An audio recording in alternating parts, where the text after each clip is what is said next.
To become a judge in India, both for the High Court and the Supreme Court, specific qualifications and disqualifications are outlined in the Constitution. A judge's tenure is until they reach the age of 62 for High Court judges and 65 for Supreme Court judges, with removal possible only on grounds of proved misbehavior or incapacity. Qualifications. 1. Citizenship. Must be a citizen of India. 2. High Court judge. At least 10 years of experience as an advocate of a High Court, or in succession of such courts.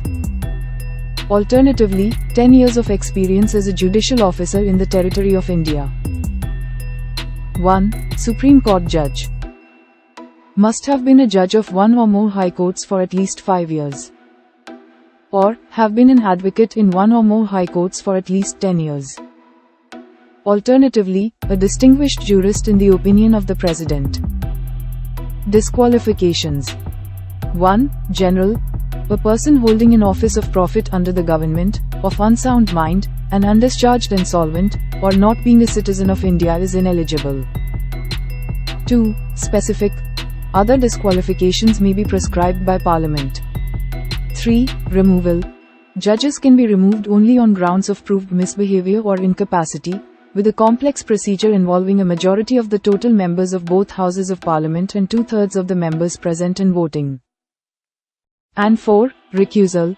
A judge may also be disqualified in a particular case if their impartiality might reasonably be questioned, such as due to bias, interest in the subject matter, or personal knowledge about the parties or facts of the case. Tenure. High Court judges hold office until they attain the age of 62. Supreme Court judges hold office until they attain the age of 65. Important considerations. 1. The Constitution specifies the minimum qualifications for judges, and once appointed, they can hold office until the prescribed age of retirement. 2. The removal of judges is a complex process, requiring a special majority in Parliament. And 3. Recusal, or disqualification in a specific case, is a mechanism to ensure the impartiality of the court. Thanks for watching. If you liked this video, please like, share, and comment.